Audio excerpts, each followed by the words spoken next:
Christmas series में जाएंगे, क्योंकि कई बार पूरे साल भर शायद हम नहीं विचार करते, और लेकिन देखेंगे कि सच में जो क्रिसमस का या बड़े दिन का अर्थ क्या है और किस तरह से परमेश्वर अपनी योजना को पूरा करता है।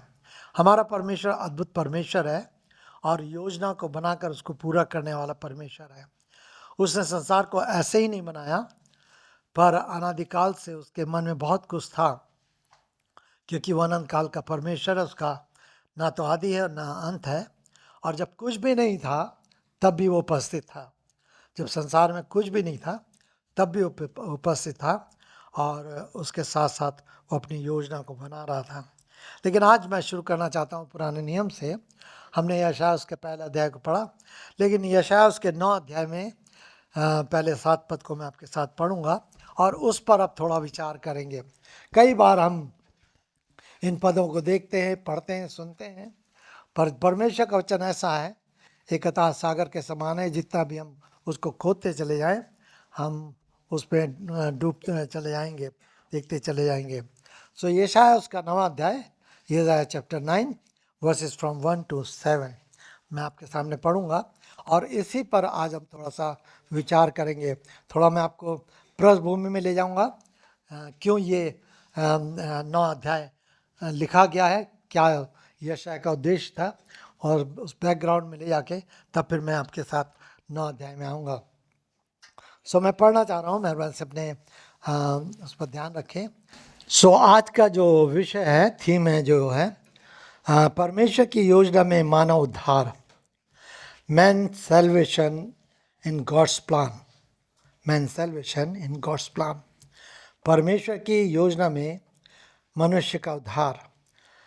परमेश्वर की सनातन की योजना थी। जैसे मैंने कहा, सनातन का परमेश्वर है और परमेश्वर सब कुछ जानता है। उससे पहले इस संसार की उसने सृष्टि की, वो सब कुछ जानता था कि सृष्टि के बाद क्या कुछ होगा और कैसे इस संसार का अंत होगा और क्या कुछ अंत काल में होगा। और इन बातों को देखते हुए जब हम इस 9 अध्याय में आते हैं तो एक प्रश्न आता है, क्यों परमेश्वर ने चुना कि प्रभु यीशु मसीह के जन्म से लगभग 700 वर्ष पूर्व इस भविष्यवाणी के द्वारा सामान्य रीति से परमेश्वर कुछ बातों को प्रकट करे। क्यों परमेश्वर ने चुना कि 700 वर्ष पूर्व, प्रभु यीशु मसीह के जन्म से 700 वर्ष पूर्व इस भविष्यवाणी के द्वारा परमेश्वर सामान्य रीति से इस बात को प्रकट करे कि प्रभु का जन्म ऐसा होगा। इसका एक इतिहास है, तब और अब। तब क्या था और अब उसमें परमेश्वर की क्या भेद है। ऐतिहासिक रीति से, क्योंकि परमेश्वर के वचन को जब हम पढ़ते हैं और पुराने नियम की भविष्यवाणी को जब हम पढ़ते हैं तो उसमें इतिहास छुपा रहता है, हिस्ट्री रहती है। और जब इतिहास को आप देखते हैं तो इतिहास को लेकर के, उस बात को लेके परमेश्वर कुछ बातों को आगे भविष्य के लिए प्रदर्शित करता है, प्रकट करता है। अगर इतिहास में जाते हैं तो हम देखते हैं करीब यशायाह के जन्म से लगभग 150 वर्ष पूर्व, यशायाह के जन्म से लगभग 150 वर्ष पूर्व इस्राएल में एक बहुत महायुद्ध हुआ। महायुद्ध, सीरिया ने उसके ऊपर आक्रमण किया और वो महायुद्ध हुआ और वो 2 भागों में बंट गया, एक उत्तरी भाग और एक दक्षिण भाग। उत्तरी भाग जो था वो क्या नाम से यहूदा कहलाया। दक्षिण भाग, जैसे मैंने कहा, 2 भागों में बढ़ गया, और दक्षिण भाग जो था, दक्षिण भाग यहूदा कहलाया, उत्तरी भाग इज़राइल कहलाया। इज़राइल में बहुत सारे लोग थे, लेकिन यहूदा के भाग में, दूसरे भाग में जो दक्षिण भाग था, उसमें संख्या बहुत कम थी।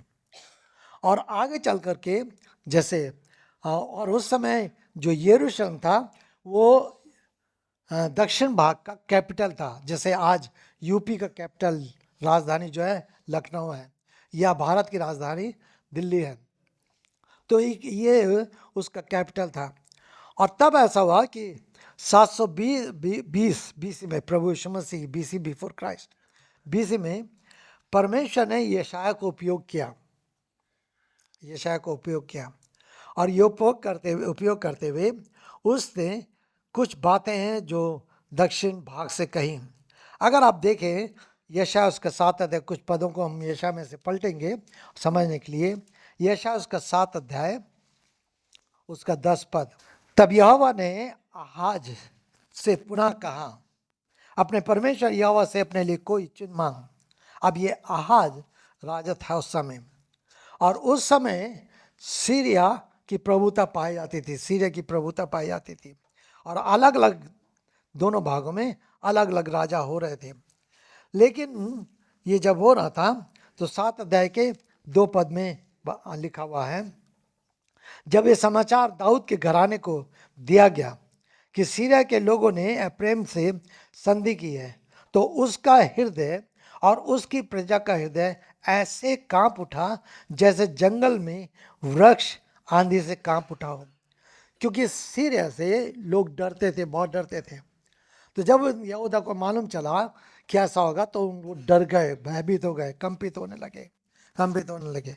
और तब उसके बाद आगे चल करके परमेश्वर ने इनसे बातें की, और तब परमेश्वर ये भविष्यवाणी को करता है। अभी थोड़ा सा और हम आगे बढ़ेंगे तो देखते चले जाएंगे। तो जब आप 7-8 अध्याय को पढ़ेंगे, यशायाह 7-8 अध्याय को पढ़ेंगे, तो आप देखें किस प्रकार से ये सारी घटनाएं घट रही हैं। और तब उसके बाद अगर 8 अध्याय के 22 पद में पढ़ें, तब वे पृथ्वी पर की ओर दृष्टि करेंगे और उन्हें संकट तथा अंधकार तथा निराशा की वेदना दिखाई पड़ेगी, और वे अंधकार में ढकेल दिए जाएंगे। ऐसी स्थिति उनको लग रही थी कि हमारे चारों ओर अंधकार है, हम चारों ओर से निराशा में हैं, और हमें ऐसी स्थिति में धकेला जा रहा है क्योंकि उनके ऊपर जो शत्रु थे वो आक्रमण कर रहे थे, उनको दबा रहे थे, यहूदा के राज को दबा रहे थे। और इसलिए परमेश्वर इस यशायाह 9 अध्याय में उन बातों को ध्यान में रखते हुए यहूदा के राज से बात कर रहा है। और ना केवल यहूदा के राज से बात कर रहा है, उनको वो याद दिला रहा है, लेकिन याद के साथ साथ वो आज मेरे और आपसे भी भविष्य के बारे में बात कर रहा है।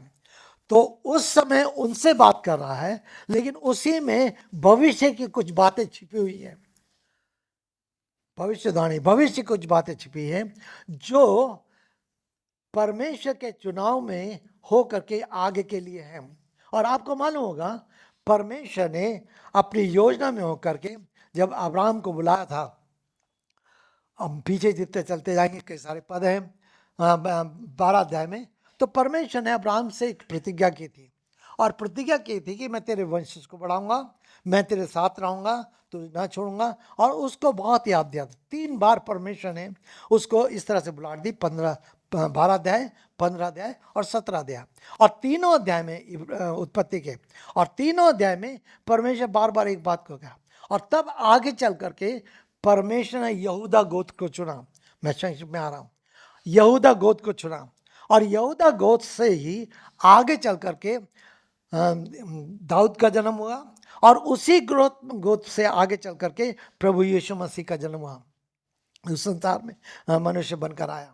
सो ये बाइबल जब हम पढ़ते हैं तो बाइबल एक ऐसे क्या नाम से पिरोई पुस्तक, ऐसी पुस्तक है जो धागे में पिरोई गई है। और जब आप एक एक चीज को देखते हैं तब पता चलता है कहाँ से। तो परमेश्वर अचानक कोई बात नहीं कह देता, अचानक कोई बात नहीं कहता, वो पीछे से लेकर आता है, क्योंकि वो सनातन का परमेश्वर है। उसका मस्तिष्क मेरे और आपके जैसा मस्तिष्क नहीं है। वो देख रहा है कि आज क्या हो रहा है और कल क्या होगा, मैं कैसे आज अपने लोगों को संभालूंगा और कल कैसे अपने लोगों को संभालूंगा। और जब हम यशायाह की इन भविष्यवाणी को पढ़ते हैं तो यद्यपि परमेश्वर उस समय उन यहूदा से बातचीत कर रहा है, लेकिन उसी को किस प्रकार से वो मुझसे और आपसे आज के लिए बात कर रहा है, और कैसे हम जब नए नियम में आते हैं तो उसको पूरा होते देखते हैं। नए नियम में आते हैं, कुछ पदों को हम देखेंगे कैसे उसको पूरा होते देखते हैं। तो यशायाह 9 अध्याय केवल एक ऐसी अध्याय नहीं है। मैंने कहा 7, 8, 9 अगर आप पढ़ेंगे तो आपको मालूम चलेगा। अब तब वो क्या कह रहा है, 22वें अध्याय में वो कांप रहे थे, डर रहे थे, भयभीत हो रहे थे। तब 9वें अध्याय में पहले परंतु जो वेदना में, अब यह कह रहा है परंतु, लेकिन, यद्यपि तुम डरे हो, यद्यपि तुम निराश हो, यद्यपि तुम हताश हो, परंतु देखो सुनो, जो वेदना में थी उसके लिए अंधकार बना ना रहेगा, उसके लिए अंधकार ना बना रहेगा। पूर्व काल से में उसने जबलून और नप्ताली का भी जिक्र पहले से आया है। नप्ताली चुना हुआ है, और नप्ताली में हम नए नियम में नप्ताली का शब्द पढ़ते हैं मती में। देशों का अपमान किया, परंतु बाद के दिनों में वो समुद्र के तीर यर्दन के उस पार गैर यहूदी के गलील को महिमान्वित करेगा। और आपको मालूम चाहिए कि जब प्रभु यीशु मसीह जी उठे थे, गलील में उससे सेवा करी, जब प्रभु यीशु मसीह जी उठे थे तो अपनी मृत्यु से पहले उसने अपने शिष्यों से ये कहा था कि मैं जब जी उठूंगा तो मैं सबसे पहले गलील में मिलूंगा। और जब जी उठे तो यीशु मसीह ने इकट्ठा होकर गलील के स्थान में उसको दर्शन दिया। गलील की झील भी फेमस थी जहाँ प्रभु ने बहुत सारे चिन्ह दिखाए हैं। फिर से मैं कह रहा हूँ, अब ध्यान दीजिए किस प्रकार से ये जुड़ती चली जा रही, कड़ी जुड़ती चली जा रही है। पुराने नियम से लेकर के कैसे कड़ी जुड़ रही है, और परमेश्वर किस प्रकार से अपने मन को खोल करके मेरे और आपको प्रोत्साहित कर रहा है। तो वहां से शुरुआत, और वो कह रहा है कि ऐसा मैं उन्होंने यद्यपि तुम्हारा ऐसे क्या है, परंतु बाद के दिनों में वो समुद्र के तीर यर्दन के उस पार गैर गली को महिमित करेगा। अंधकार में चलने वालों को ने महान ज्योति देखी। अब उस समय उनके सामने अंधकार था, और दो प्रकार का अंधकार को बाइबल में मिलते हैं। एक तो मनुष्य के डर से उनके सामने अंधकार था, दूसरा पाप का अंधकार था। जिस पाप के अंधकार के सामने वो आगे नहीं बढ़ सकते थे, उनको रास्ता नहीं मालूम था, उसको मार नहीं मालूम था। लेकिन वो क्या कह रहा है कि अंधकार देश में रहने वालों पर प्रकाश चमकेगा। और ये प्रकाश किसके द्वारा चमका? आगे चल करके उस समय परमेश्वर ने उनको छुड़ाया, उस समय परमेश्वर ने उनके साथ कार्य किया। जब इतिहास को पढ़ते हैं तो आप देखेंगे कैसे इन राजाओं के द्वारा परमेश्वर ने इनको छुटकारा भी दिया, और सच भय थोड़े दिन के तक खत्म हो गया। पर जब नए नियम में आते हैं हम प्रभु यीशु मसीह में, तो हम देखते हैं किस प्रकार से उस पाप के अंधकार से प्रभु यीशु मसीह ने हमें प्रकाश दिया। मैं बार बार उस बात को दोहरा रहा हूँ, समझाने का प्रयास कर रहा हूँ कि किस रीति से परमेश्वर का वचन कैसे पूरा हो रहा है। अब यीशु मसीह नहीं के द्वारा ही मेरे और आपके जीवन में अंधकार दूर किया गया। वो क्या कहता है वो, तू जाति को बढ़ाएगा, तू उसके आनंद की वृद्धि करेगा। इससे पहले क्या था? निराशा थी, अंधकार था, वेदना थी, पीड़ा थी। वो कह रहा है कि तू उनके आनंद को वृद्धि कर बढ़ाएगा, और तेरी उपस्थिति में ऐसे आनंदित होंगे जो जैसे लोग फसल काटने के समय, जैसे लूट बांटने के समय मग्न होते हैं। हमारे भाई और बहन जो खेती करते हैं जानते हैं, जो फसल में जाते हैं, अगर गेहूं उनको अच्छा मिलता है, अच्छा लगता है, और जब काटते तो उनका हृदय कितना आनंदित होता है, कितना खुश होते हैं। उदाहरण दे रहा परमेश्वर, उदाहरण के साथ कह रहा है कि जैसे एक किसान खेत काटते समय आनंदित होता है फसल को देख करके, उसी प्रकार से तेरा आनंद बढ़ेगा, उसी प्रकार से तेरा आनंद। और तभी आगे चल करके हम आनंद के बारे में भी इसी में देखते हैं। अभी मैं केवल 4-5 पदों को मैं समझाने की कोशिश कर रहा हूँ। वो कह रहा है फसल का आनंद, 4 पद, क्योंकि तू उनके भारी जुए और उनके कंधों की लाठी को, हाँ अत्याचारी के डंडे को ऐसे तोड़ देगा जैसे तू ने मैदान में के युद्ध में किया था। अर्थात जुआ जो तेरे ऊपर लादा क्या है, परमेश्वर के वचन में भी हम क्या नाम से नए नियम देखते, प्रभु यीशु मसीह कहता है मेरा जुआ उठा लो क्योंकि मेरा जुआ हल्का है ना। जुआ आप जानते हैं, बैल जब अब फिर से एक बात मैं बोल रहा हूँ, कई बार लोग कहते हैं कि ये पाश्चात्य देश का धर्म है। नहीं, ऐसा नहीं है। बाइबल जो लिखी गई है वो एशियन भाषा कल्चर में लिखी है, एशिया की संस्कृति में लिखी है ना। और एशिया संस्कृति में ही आप बैल, जुए, हल, इन सब कुछ को समझ सकते हैं। जुआ जब 2 बैल खेत क्या नाम से जोतते हैं, अब तो धीरे धीरे मशीनें आ रही हैं, प्रचलन कम हो रहा है, लेकिन आपको अभी भी गांव में, देहातों में चले जाएं तो वो बैल जब, तो उनके ऊपर जुआ रखा जाता है 2 बैल के कंधे पे, और तब वो हल जोया जाता है ना। तो कह रहा है कि वो जुए को मैं क्या करूंगा, जो जिससे तुझे बांधा गया है उसको मैं तोड़ डालूंगा, और जुए को लाठी अत्याचारी के डंडे को ऐसे तोड़ देगा जैसे मिद्यान के युद्ध में क्या था।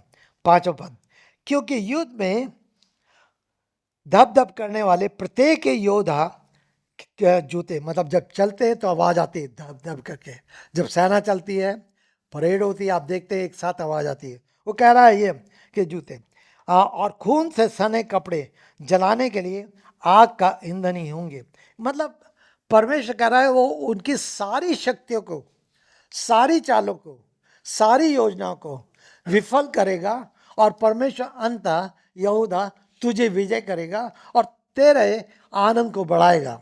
अब ये 5 पद तक उसी चीज को समझा रहा है, और तब वो प्रभु यीशु मसीह के लिए भविष्यवाणी करता, तब ये बातें कर रहा है। यदि उस समय के कह रहा है, लेकिन अब ये आगे की ओर देख रहा है कि आगे क्या होगा।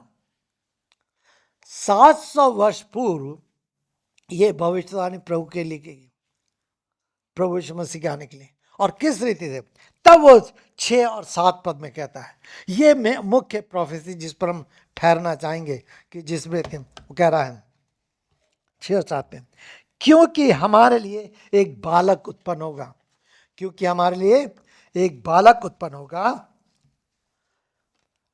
हमें एक पुत्र दिया जाएगा। ये बालक पुत्र, दो चीजें, पुत्र दिया जाएगा, प्रभुता उसके कांधों पर होगी, और उसका नाम अद्भुत युक्ति करने वाला।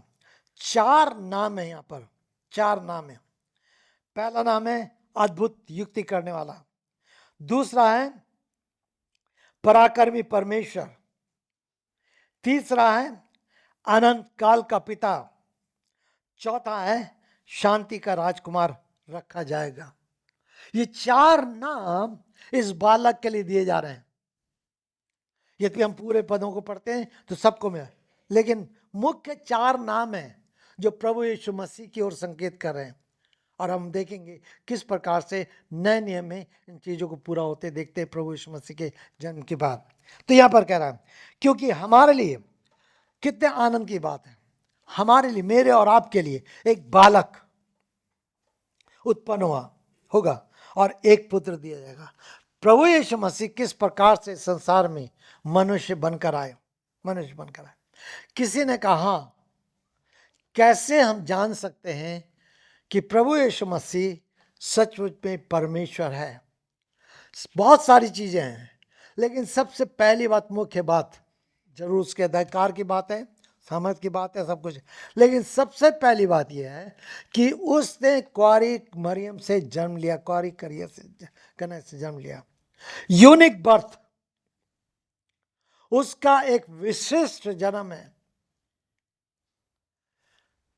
यूनिक पावर, उसके एक विशिष्ट सामर्थ है। यूनिक अथॉरिटी, उसका एक विशिष्ट अधिकार है। अगर हम देखते चले जाएं तो ये प्रभु यीशु मसीह है, जो संसार में और किसी में नहीं दिखाई देता, संसार में ओके।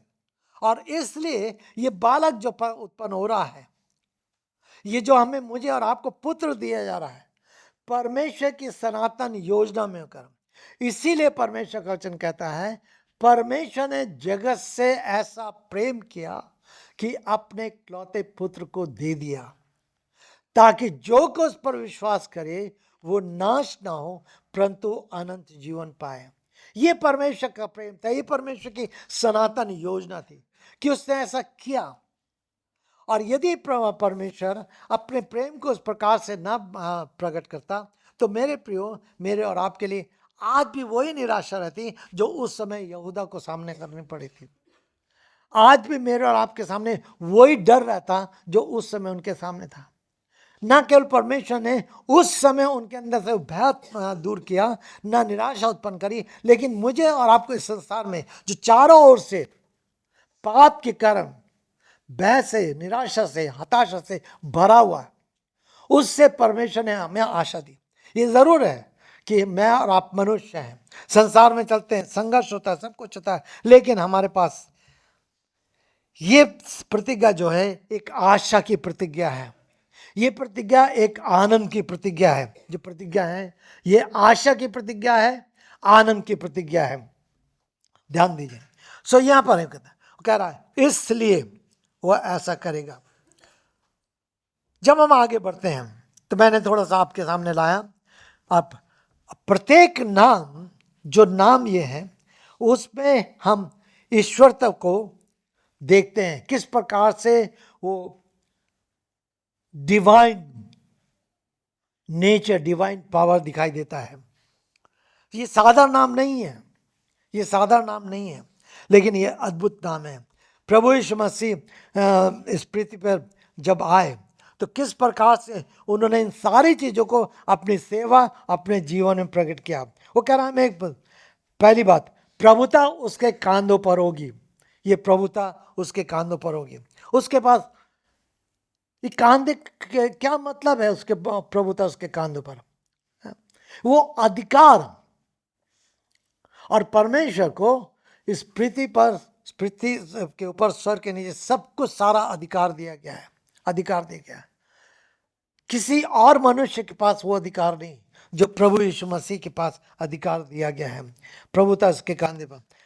अब यहां पर वो कहता है उसका नाम, कैसा नाम होगा? पहली चीज, अद्भुत युक्ति करने वाला। पहले यूहन्ना उसका 16 अध्याय, यद्यपि यशायाह उसके 28 अध्याय में भी इस पद का वर्णन है। यशायाह 28 अध्याय और उसका 29 पद, पहले 28-29 पढ़ लीजिए। यशायाह 28-29। ये भी सेनाओं के यहोवा की ओर से ठहराया गया है, जो अद्भुत युक्ति करने वाला और अत्यंत बुद्धिमान है। यशायाह उसका 28 अध्याय, उसका 29 पद, 28-29।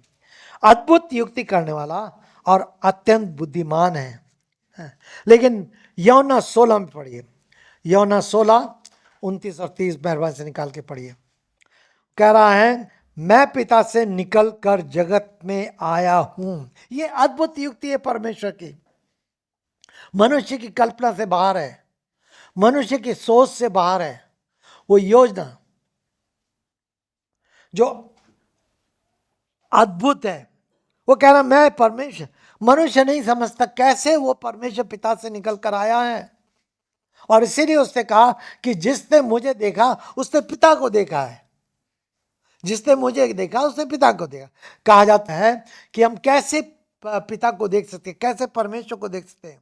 परमेश्वर की ये युक्ति थी, ये योजना थी, युक्ति योजना, ये योजना थी कि वो अपने आप को इस पुत्र के द्वारा जो इस संसार में उत्पन्न हुआ है, उस समय जो होगा और आज जो हो गया है, उसके द्वारा अपने आप को प्रकट करे, प्रदर्शित करे। जिसने यीशु को देखा है उसने पिता को देखा है। वो धन्य है वे लोग जो उस समय थे। यद्यपि अभी यीशु नहीं है, पर इस समय प्रभु यीशु मसीह ने दो चीज मेरे और आपके हाथों दी है, जिसके द्वारा हम परमेश्वर पुत्र को और परमेश्वर पिता को देख सकते हैं। और वो दो चीज हैं, पहले परमेश्वर का वचन है, दूसरा परमेश्वर का पवित्र आत्मा है।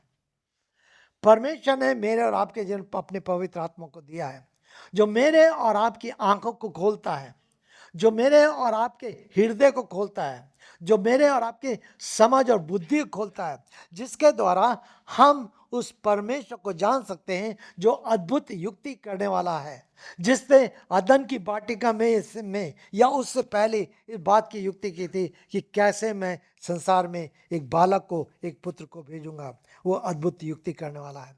दूसरा वो कहता है पराक्रमी परमेश्वर, पराक्रमी परमेश्वर, एक सामर्थी, उसके सामने सामर्थ है। अगर यशायाह उसके 10 अध्याय को आएंगे, यशायाह उसका 10 अध्याय 20 और 21 पद, उस दिन ऐसा होगा कि इस्राएल के शेष लोग अर्थात याकूब के घराने के बचे हुए लोग फिर कभी उस पर जिसने उसे उन्हें मारा था भरोसा नहीं करेंगे, परंतु इस्राएल के पवित्र अर्थात यहोवा की सच्चाई से भरोसा रखेंगे।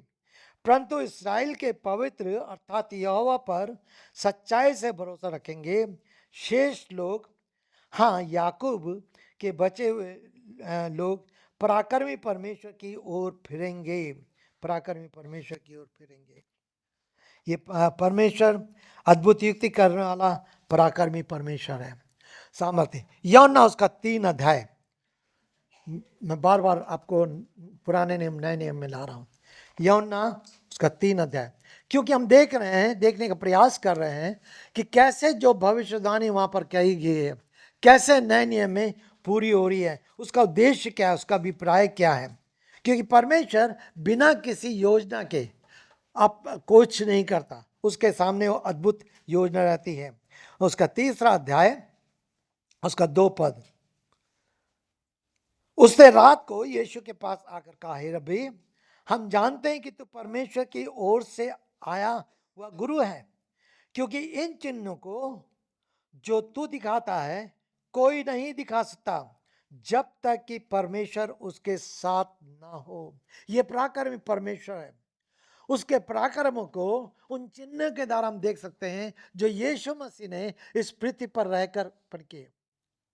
सबसे बड़ा चिन्ह उसके जन्म का है, उसके बाद चिन्ह उसकी परीक्षाओं पर विजय पाने का है, उसके बाद चिन्ह उसके द्वारा किए गए आश्चर्य कर्मों का है, और सबसे बड़ा चिन्ह उसके मारे जाने, गाड़े जाने और तीसरे दिन जिलाए जाने के कारण है।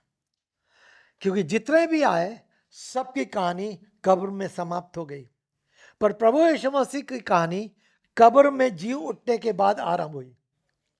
अगर प्रभु यीशु मसीह जी ना उठे होते तो मैं और आप यहां पर ना होते।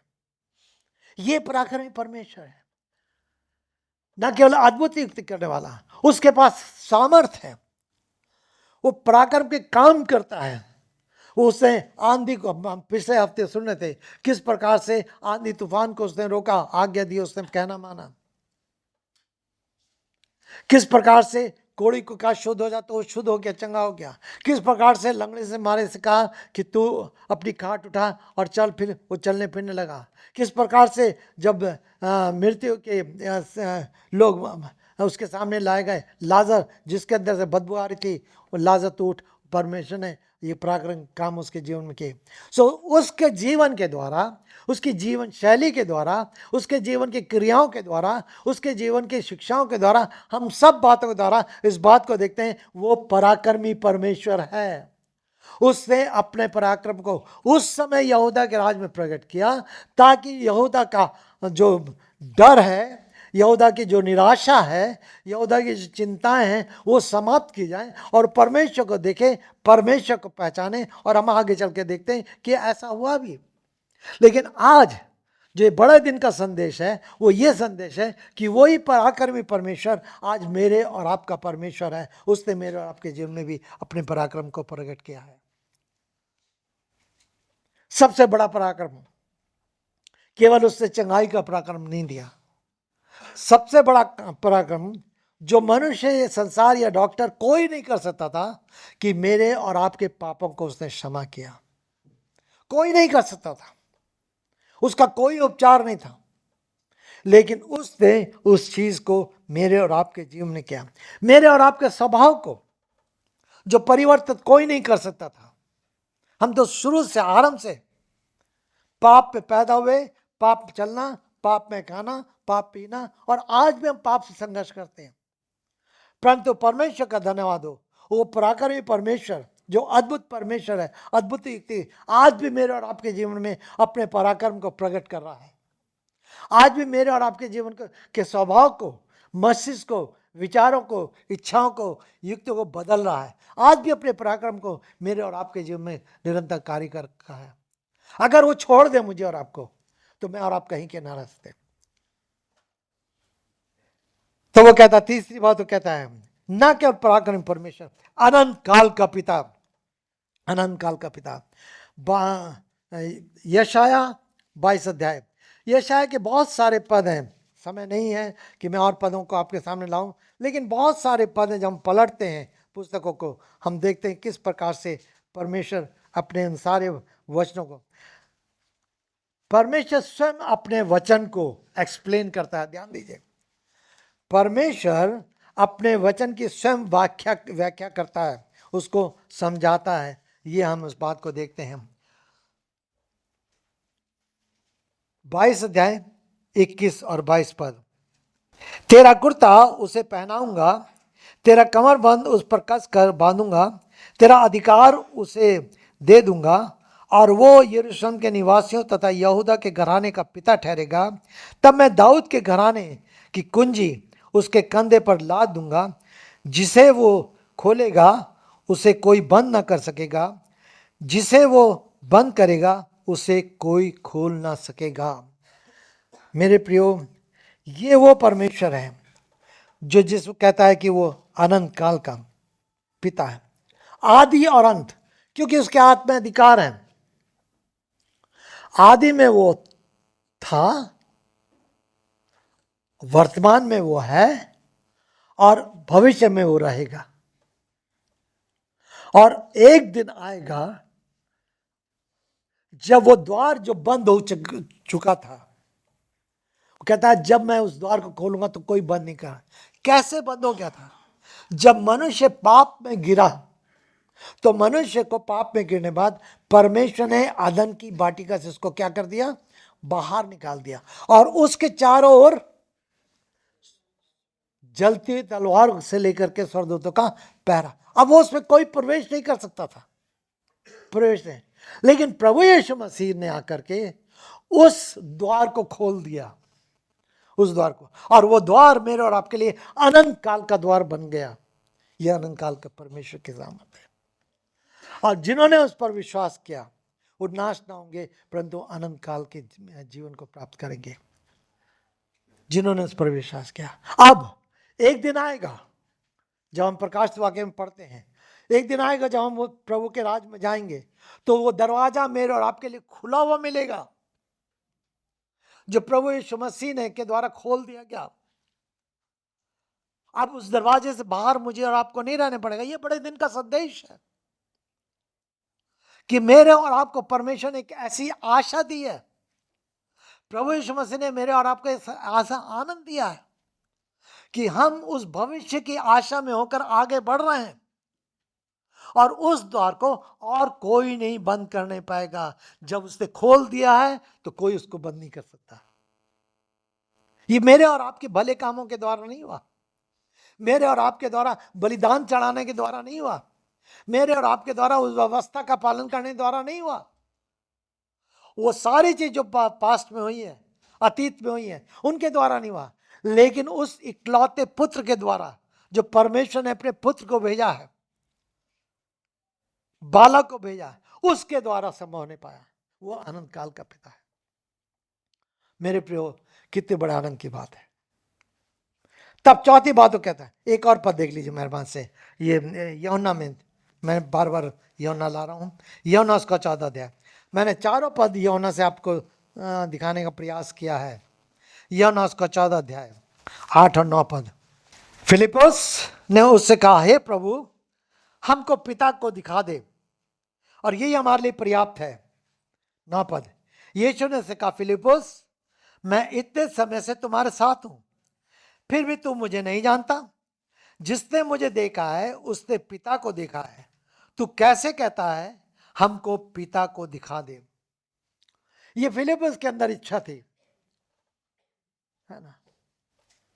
अब जानते हैं 14 अध्याय में, पहले अध्याय में आप देखेंगे, अगर यूहन्ना पहले अध्याय में, तो हम देखते हैं किस प्रकार से क्या नाम से पतरस का परिचय कराया जाता है। प्रभु यीशु मसीह से यूहन्ना का शिष्य थे, लेकिन कैसे ये प्रभु यीशु मसीह के शिष्य बनते हैं। अब यहां पर उनके सामने प्रश्न है कि हमको पिता को, हमने आपके बारे में सुना है, लेकिन पिता को तो हमने देखा नहीं। कह रहा जिसने मुझे देखा। क्यों? कुंजी किसके हाथ में है? प्रभु यीशु मसीह के हाथ में है। पिता ने उसको अधिकार दिया है, जिसको खोलेगा वो खोलेगा, जिसको बंद करेगा बंद करेगा। और मैंने और आपने यीशु मसीह पर विश्वास करके उस जीवन को पाया है। यदि मेरे प्रिय आज तक आपने अपने पापों से पश्चाताप करके क्षमा मांगकर सच्चाई के साथ यीशु मसीह को अपने जीवन का प्रभु उद्धारकर्ता ग्रहण नहीं किया, तो पिता मेरे प्रियो, ये बहुत भय की बात होगी कि मैं और आप उस महान आशीष से वंचित रह जाएंगे, क्योंकि कुंजी उसके हाथ में है। और इसलिए कहता है जिसने मुझे देखा है। फिलिप्पुस तो किसको? पिता को देखना चाहता है। तू मुझे देख ले। वो कहना चाहता है तूने मेरे जीवन से, मेरे स्वभाव से, मेरे कार्य से, मेरे व्यवहार से, मेरी सेवा से, सब कुछ से इस बात को देखा है कि पिता कैसा है। और पुत्र ने अपने जीवन के द्वारा, अपनी सेवा के द्वारा, अपने व्यवहार के द्वारा, अपने स्वभाव के द्वारा, अपने तरीके के द्वारा इस बात को प्रदर्शित किया, प्रकट किया कि पिता कैसा है, पिता कौन है। और इसलिए कह सका जिसने मुझे देखा उसने पिता को देखा है। चौथी बात कह रहा है अनंत काल शांति का राजकुमार रखा जाएगा। शांति का राजकुमार, ये 4 नाम। पहला नाम अद्भुत युक्ति करने वाला, दूसरा पराक्रमी परमेश्वर, तीसरा अनंत काल का पिता, चौथा शांति का राजकुमार रखा जाएगा। वो शांति यूहन्ना का 16 अध्याय 33 पद, यूहन्ना का 16 अध्याय। और जब हम बाइबल में शांति के बारे में पढ़ते हैं तो बहुत सारे रेफरेंसेस हैं, समय नहीं कि हम उन सारे पदों पे जाएं, लेकिन एक आध पद में आपके सामने 33 पद। ये बात है मैंने तुमसे कही है कि तुम मुझ में शांति पाओ। तुम मुझ में शांति, संसार में तुम्हें क्लेश होता है, परंतु साहस रखो, मैंने संसार को जीत लिया है। उसकी शांति यशाया कहता है बहती नदी के समान है। पौलुस कहता है दूसरा थिस्सलुनीके 3:16 में कि परमेश्वर हर परिस्थिति में जो मनुष्य से परे है उसको शांति देगा, मनुष्य की समझ से परे उसको शांति देगा। कह रहा है कि मैंने तुमसे कही है कि तुम मुझ में शांति पाओ। यीशु मसीह में शांति है। संसार के धन में, संसार के वैभव में, संसार की संपत्ति में, संसार के अधिकार में, संसार की कोई चीज मुझे और आपको शांति नहीं दे सकती। मैं कई बार आपके सामने बोल चुका हूं, फिर से बोल रहा हूं। कानपुर में एक बहुत बड़ा मंदिर बना है, बिरला मंदिर। जिन्होंने बनाया था कि तो देहांत हो गया बहुत पहले, लेकिन बहुत धनवान थे। और एक बार वो अस्पताल में एडमिट थे, बीमार थे, और कोई प्रभु का सेवक उसी अस्पताल में वो भी थे। और ये बिल्डर रात में उठते थे और अपने पूरे वार्ड में चक्कर लगाते थे, अपने बालों को नोचते थे सब। तो एक दिन उस सेवक ने, प्रभु के सेवक ने उनसे पूछ लिया, जो उनको देखता था, कि आप रात में क्यों ऐसा करते हैं, बेचैन रहते हैं। अच्छा इलाज हो रहा था, डॉक्टर्स थे, नर्सेस सब केयर कर रहे थे, फिर भी वो अकेले रहते थे। उन्होंने एक बात कही, मेरे पास धन की कमी नहीं है, मेरे पास धन की कमी नहीं है, मेरे पास नाम की कमी नहीं है, लेकिन मुझे शांति नहीं है, मुझे शांति नहीं है। मेरे प्रियो, न नाम, न धन, न वैभव, न ज्ञान, न कोई और चीज, परमेश्वर शांति देने वाला है। परमेश्वर शांति। और वो शांति कब मिलती है? जितना अधिक हम पाप के जीवन से छुटकारा पाते चले आए, परमेश्वर मेरे और आपके जीवन में शांति उत्पन्न करता चला आता है। तो ये 4 चीजें हैं, 4 बातें हैं, 4 बातें हैं। तो पुराने नियम में बड़े दिन के आनंद को हम देख रहे हैं, केवल नए नियम में बड़े दिन का आनंद नहीं है। हम इस बात को देखते हैं कि परमेश्वर किस प्रकार से अपनी इन बातों को प्रकट कर रहा है। पहली बात, इस पृथ्वी पर शैतान के राज का अंत करेगा। अब कहेंगे चारों तरफ तो हम उसके राज को देख रहे हैं, शैतान के राज को, तो फिर कैसे होगा? आक्रमण है, मसीह लोग सताए जा रहे हैं, बंदी गृह में डाले जा रहे हैं, बहुत कुछ हो रहा है, हमारी समझ से परे नहीं। हम ऐसे देश में हैं, फिर भी हम यहाँ पर बहुत स्वतंत्र है, दूसरे देशों में और शायद यातनाएं हैं, लेकिन क्यों?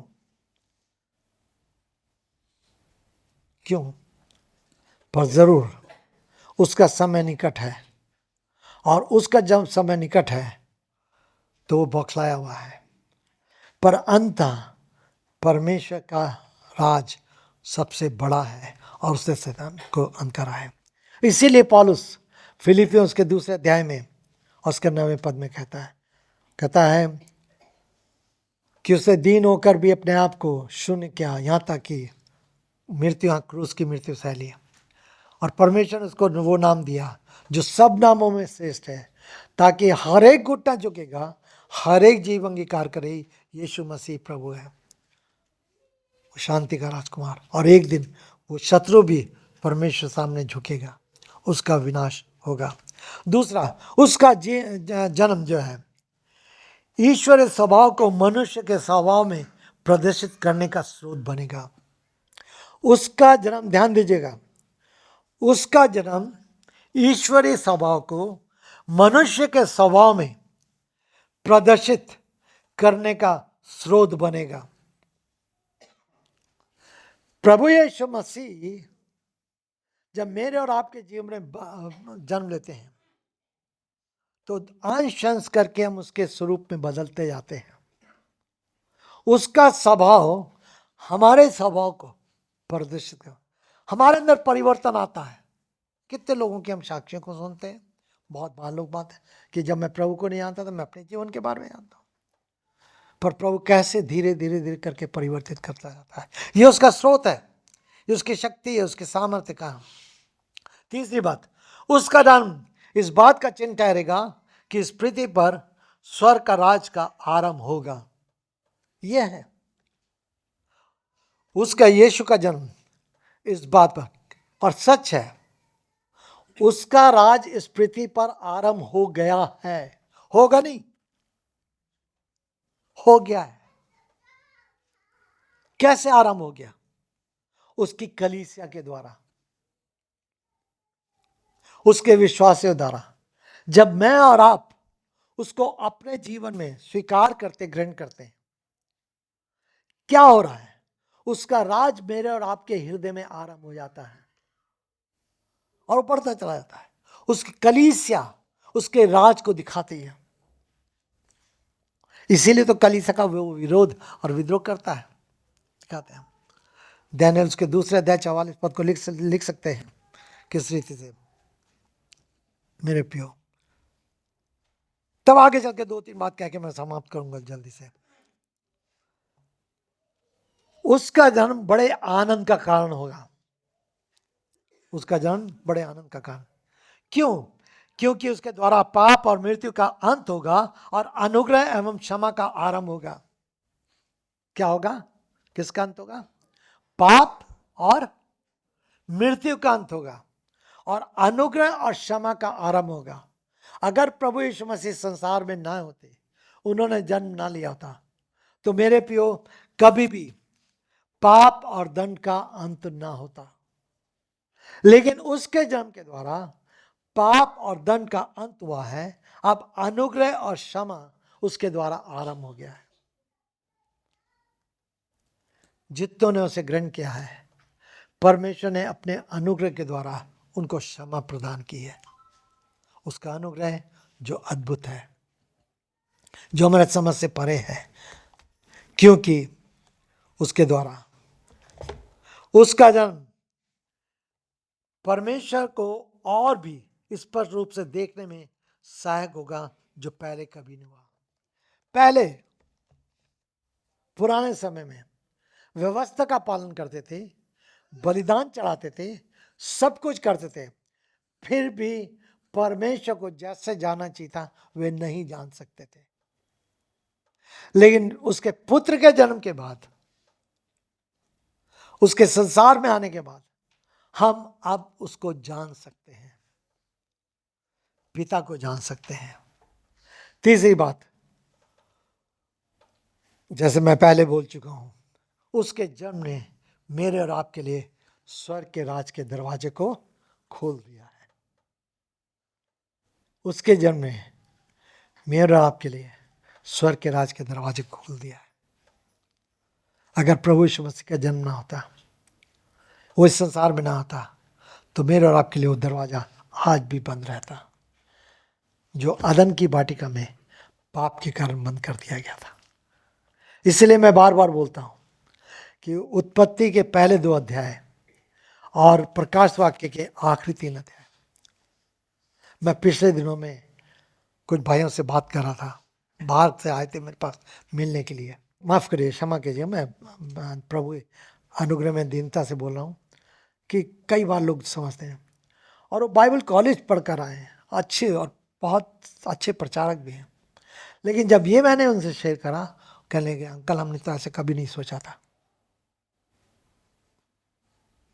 सच है, अद्भुत है, परमेश्वर का वचन अद्भुत है। अब अगर मसीह का आनंद प्रभु यीशु मसीह में है, तो प्रश्न ये है, इस प्रश्नों के साथ समाप्त किया, क्या आपके पास वो सच्चा आनंद है?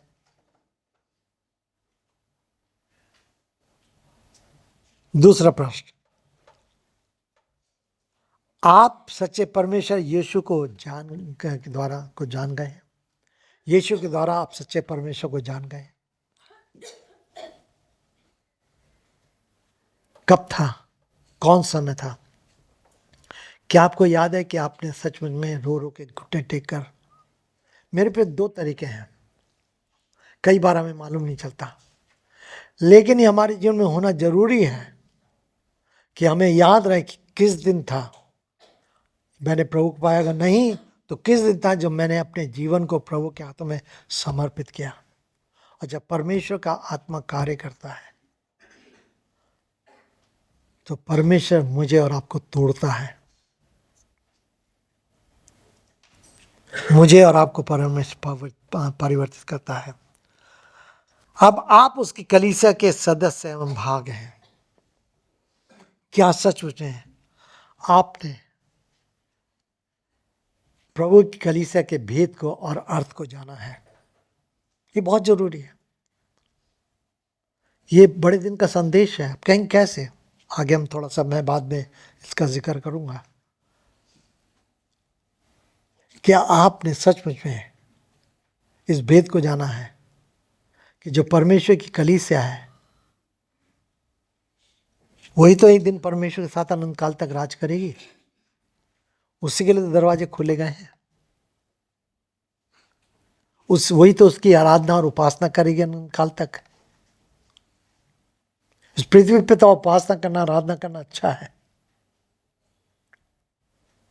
लेकिन वहां पर मैं कई बार कहता हूं ये रिहर्सल पीरियड है। हम यहां पर रिहर्सल कर रहे हैं किस रीति से। मेरे प्रियो, परमेश्वर सहायता करे। क्या अब हम अब परमेश्वर का धन्यवाद कर सकते हैं कि उसने अपने इकलौते पुत्र प्रभु यीशु मसीह को संसार में भेज दिया ताकि वो मुझे और आपको प्रतिदिन अद्भुत स्वर्गीय आशीष से तृप्त कर सके। अद्भुत स्वर्गीय आशीष से, और उन आशीषों में शांति हो, संतुष्टि हो, स्वास्थ्य हो, और वो मेरे और आपके लिए परमेश्वर की महिमा का जीवन व्यतीत करने में सहायक बन सके। गंभीर बात है। बड़ा दिन आएगा, मनाएंगे, कलीसिया में हर साल प्रोग्राम होते, अच्छी बात है, कोई बात नहीं। ये सब सजाया जाएगा, बच्चे करेंगे, हम लोग आनंद मनाएंगे। 25 तारीख बाद 2-3 दिन बाद फिर सब उतर जाएगा, फिर वैसे हो जाएगा, फिर हम ऐसे हो जाएंगे। लेकिन आगे क्या है? आनंद मनाना बुरा नहीं, लोगों को बताना बुरा नहीं। हम ऐसे देश में रहते हैं जो त्योहारों से भरा हुआ देश है, जहाँ के लोगों को मालूम होना चाहिए कि हम भी प्रभु यीशु मसीह के जन्म को मनाते हैं।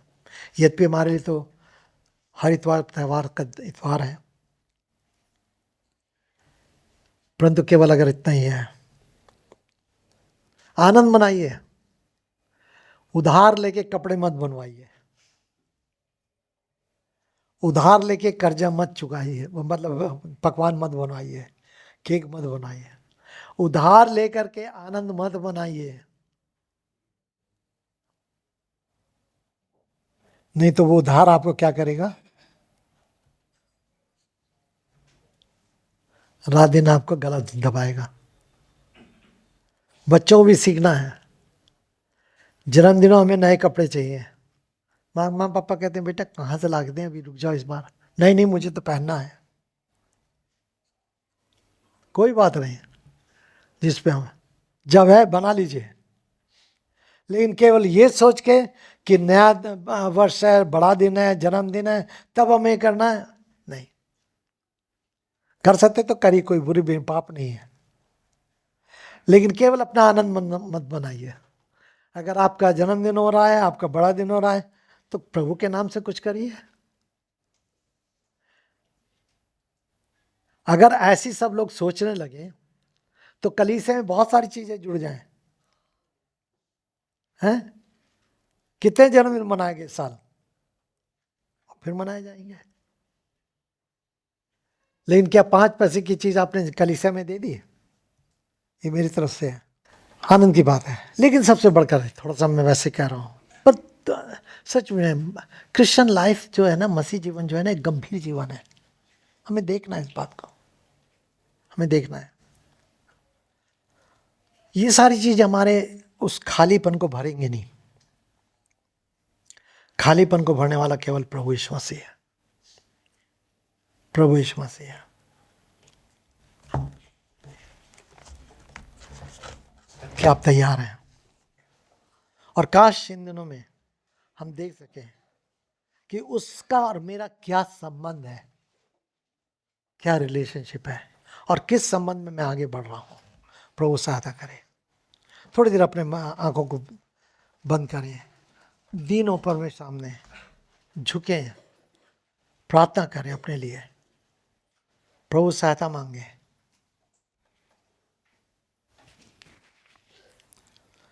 कि इस वर्ष आप और अधिक बड़े दिन के अर्थ को समझ लें। वो अद्भुत युक्ति करने वाला प्राकार में परमेश्वर, अनंत काल का पिता, शांति का राजकुमार आपके जीवन में प्रभुता करने पाए।